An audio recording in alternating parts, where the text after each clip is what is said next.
Bueno, no. Tenemos una prueba, por ejemplo, Colosenses 1:14. Aparece el vocablo sangre, se puede ver ahí, se les puede poner que estamos aprovechando precisamente esa cita para combinarla con esto de los manuscritos, y el texto griego original, bizantino, Textus Receptus, y los alejandrinos y todo este asunto. Y comenzamos por una parte fácil, ¿no? De manera que se pueda comprender, porque esto no puede ser pura teoría, tiene que ser práctico. Y eso está demostrado ahí empezamos con Colosenses 1:14, porque además toca un tema vital en la Biblia, que es la sangre de Cristo. Bueno, han dicho que la sangre no es un talismán o un amuleto o algo así. Bueno, en un sentido tienen razón, pero en otro sentido se han equivocado.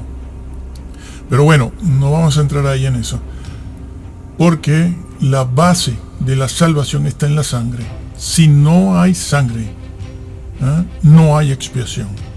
Lo que salva al hombre es lo que sucedió en esas 3 horas en la cruz, en la cruz. Esas 3 horas aproximadas, lo que sucedió ahí, eso es lo que salva al hombre.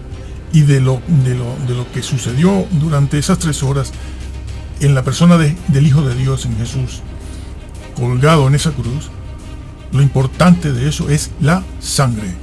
Sin derramamiento de sangre no hay remisión de pecados. Esa sangre ha cambiado el universo entero y ha cambiado la historia y la eternidad. Y es un tema olvidado, se habla muy poco de eso, pero es el Textus Receptus, es el único lugar de toda la revelación donde aparece el vocablo sangre. No aparece en ningún otro texto. No, los alejandrinos, ninguno tiene ese versículo de Colosenses 1:14. Aparece, sí, Colosenses está, pero no tiene la palabra sangre, la han eliminado de ahí, la quitaron. De ahí, de muchos otros sitios, lo cual, como quitaron la palabra, el vocablo Señor, Cristo, Hijo de Dios, son vocablos que apuntan a la persona de Dios mismo, a su Hijo, y a la esencia de la salvación y la persona del Hijo de Dios. Esos vocablos, si tú me eliminas todos esos vocablos del manuscrito griego, me quedo sin nada. Yo tengo un Salvador moralista, que Jesús era moral, claro que sí. Y hay un ejemplo moral, desde luego, pero lo que te salva no es la moral, sino la sustitución. Fue un sustituto, el Cordero de Dios, y ahí en esa cruz, donde Él sufrió algo que jamás lograremos comprender, lo que Él padeció ahí, es lo que cualquier persona que no acepte, que no reciba, que no entienda, que no siga a la persona de Jesús, lo que Él pasó allí, lo va a pasar esa persona en la condenación eterna. Lo va a pasar allí.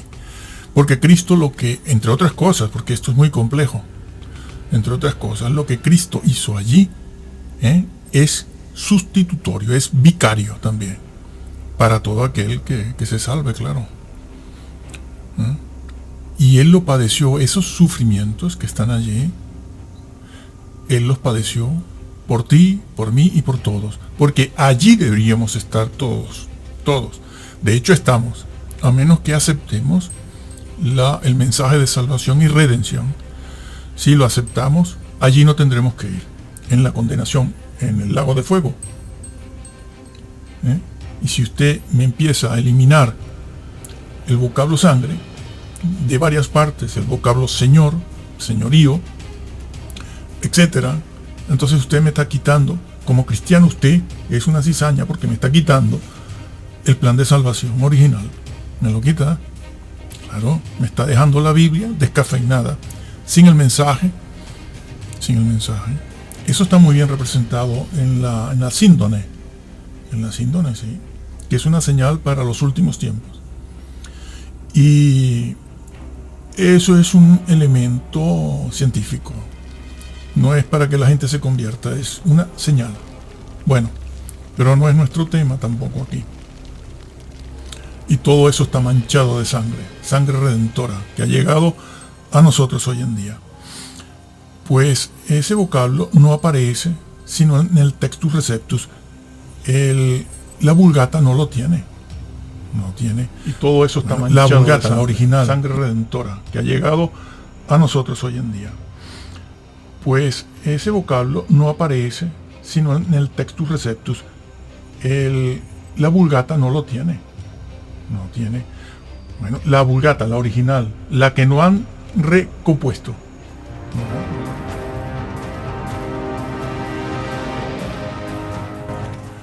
Bueno, es que lo que han hecho con esto de Colosenses 1.14 es importante, porque la carta a los Colosenses y Efesios 1.7, donde también se refleja la doctrina paulina de Pablo, de que la sangre de Cristo es la que perdona pecados, que somos redimidos en la sangre. ¿Eh? No somos redimidos en los ayunos, en pasar hambre. Lo primero es la sangre y después la obediencia. Entonces, esa doctrina paulina de redimidos, salvados por la sangre de Cristo, que es muy propio de Pablo decir esto, eso donde lo encontramos es en Efesios 1.7 también. Bueno, hay 4 o 5 lugares más, ¿no? Pero la carta a los Efesios y la carta a los Colosenses casi se escribieron simultáneamente, casi. Pero primero fue la carta a los Colosenses, creo. Primero fue, sí. Después, posteriormente, Pablo escribió a los Efesios, allí muy cerca de Colosas, además. Y escribió a ellos allí, y también a los Efesios les dijo que la salvación es por la sangre y somos redimidos por la sangre de Cristo. Pero eso fue posterior. Aunque ambas cartas fueron escritas casi entre el año 60, 62, 63, más o menos.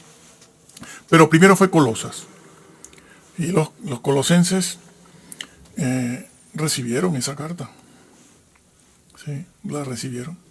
Pero si usted me quita el vocablo sangre, ahí, como está en los manuscritos egipcios, griego-egipcio, copias, entonces los colosenses se quedan sin esa referencia de que la salvación es por sangre y pueden creer que es por, como muchos hoy en día, ¿sí? Es por fe. Yo creo, sí, yo creo que y no saben absolutamente nada de qué ha sido la sangre, el elemento básico de la salvación, en la expiación. Entonces los colosenses se hubieran quedado sin saber nada si eliminan esa palabra de ahí. Y si los colosenses reciben esa carta sin ese vocablo sangre, no saben nada de la doctrina que hay que saber. Cristo hubiera sido un Dios más. Pero eso que hizo Jesús es completamente diferente a todas las demás enseñanzas de cualquier Dios, de cualquiera el que sea. Y lo que distingue al cristianismo es eso, la sangre de Cristo. No hay otro mensaje igual, ni parecido ni semejante, en cuanto a eso. Porque los hombres somos incapaces de crear un evangelio como ese, que Dios mismo asume y paga el sustituto y paga por la ofensa hecha a Dios, violando la ley. Sí. Entonces, están borrando una evidencia interna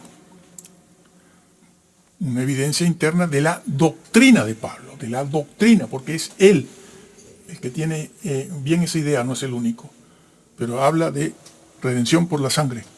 Usted me le está quitando una evidencia a la doctrina de Pablo. Y los colosenses no saben nada si usted me quita ese vocablo de ahí.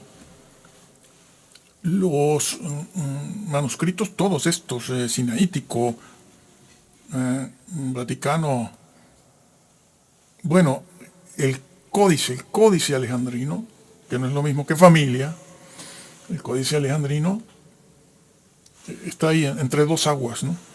Entre dos aguas.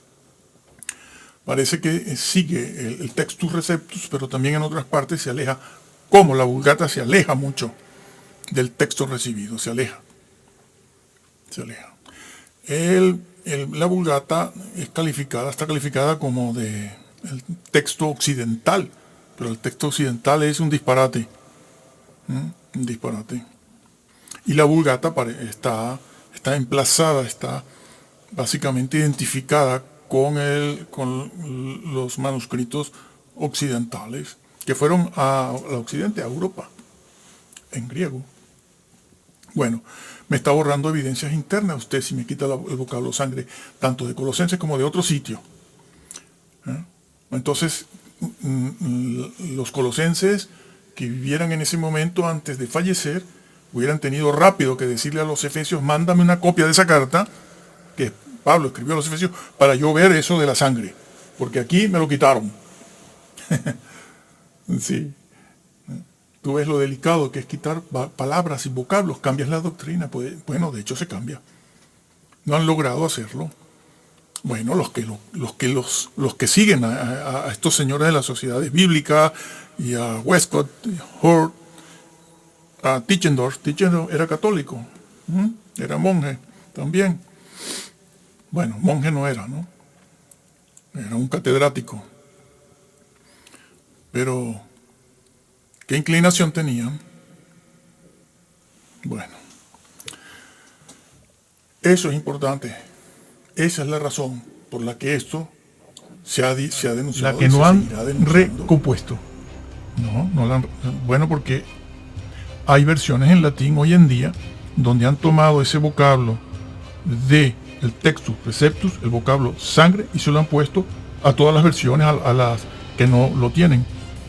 La Vulgata por excelencia ahora sí, como traducción que nos viene del siglo IV o V de Jerónimo, le han puesto el vocablo sangre, se lo metieron allí, pero no lo tenía. Entonces usted lee hoy en día una versión latina de ahora en latín, la Vulgata, y ve el vocablo sangre y piensa que sí, que está ahí. Por lo tanto, el señor Jerónimo tradujo del mejor texto. No, ese vocablo lo han metido ahí. Y van a decir que lo tomaron del Textus Receptus. No, no lo dicen. No lo dicen. Y usted se queda creyendo que sí. Y entonces va a defender la Vulgata latina, que es una versión, no es griego, no es manuscrito original ni copia del original. Es una versión a un idioma, como la versión que hizo Casiodoro. Es una versión al castellano de una traducción desde los dos originales, que ya sabemos que son copias de copias de copias de copias del original, pero en griego. En griego. La Biblia no fue inspirada en latín. Eso es una versión. Pero los manuscritos que tomó este señor, que hizo una gran labor, el señor Jerónimo. Pero bueno, el manuscrito que tenía no era, ya se aleja del original. Y eso es porque esos manuscritos que él tuvo, en griego seguramente, aunque él tenía la Vetus Latina también delante, que es todavía anterior a la Vulgata, mucho anterior, mucho más, ¿sí? Pues no tenía ese vocablo sangre, pero ese vocablo sangre está en el copto, se les pone el copto ahí, bueno, pero se les dice, bueno, que averigüen una persona que hable el copto, el que tenga interés, en la sangre de Cristo, que es lo único que le puede salvar. No, los ayunos no salvan. Si no hay obediencia y no hay sangre de Jesús, ya pueden ayunar, pasar hambre y pasar sueño, que no entrarán. Entonces, repito, está en el copto, pero el copto es es más o menos simultáneo o posterior, un poco posterior a la Vulgata. A la Vulgata del siglo de Jerónimo, del siglo IV, V.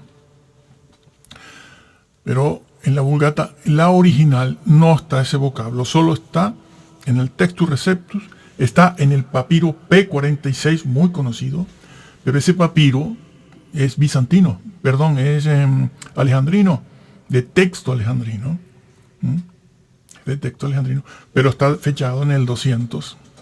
Está fechado en el 200. Bueno, entre el 190 y el 250. Ya hablaremos de las dataciones. Y entonces,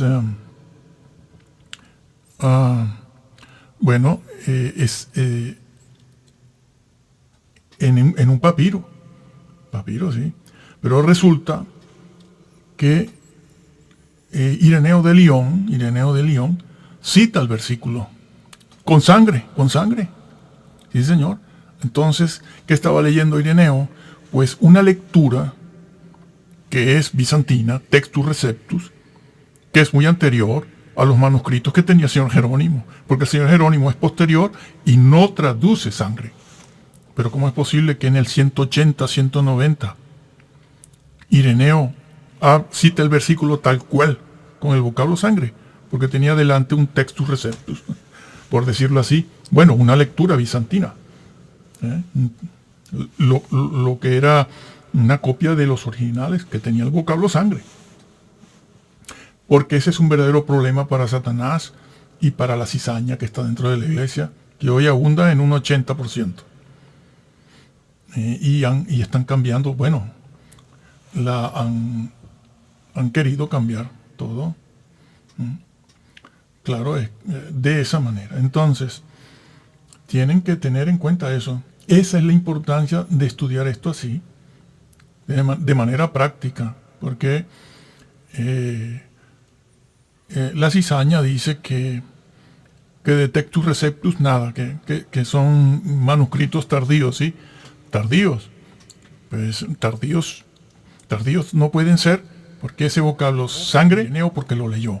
Y no lo leyó en un alejandrino porque tampoco el sinaítico y el Vaticano lo tienen. No lo tienen. No tienen el vocablo sangre. Y la Vulgata tampoco, ni en latín, ni en los alejandrinos de Egipto. ¿Dónde está entonces el vocablo sangre? Está en el Textus recibido. Que sale de allí, de lo que hoy en día es Turquía. Es una zona, bueno, hoy en día es Turquía. Allí está Grecia. En aquella época, allí, el griego era un idioma importante. Y todos los escritos originales fueron allí, como estamos viendo en este estudio, ¿no? Así que vamos a seguir viendo dónde más no aparece o han eliminado el vocablo sangre o el vocablo Cristo, Señor o expiación.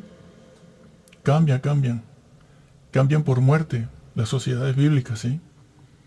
Bueno, seguimos avanzando en el tema, pero tenemos que combinar estas dos cosas, manuscritos con lo que han adulterado, con lo que han quitado o lo que han agregado, que no es solo una cosa de que el copista tenía sueño, el copista no escuchó bien, el copista no era una persona instruida, aunque sabía escribir y leer, o el copista no tenía luz suficiente. Bueno, esos son cambios a veces involuntarios, naturales, son cambios de la condición, en las condiciones en que está el copista escribiendo.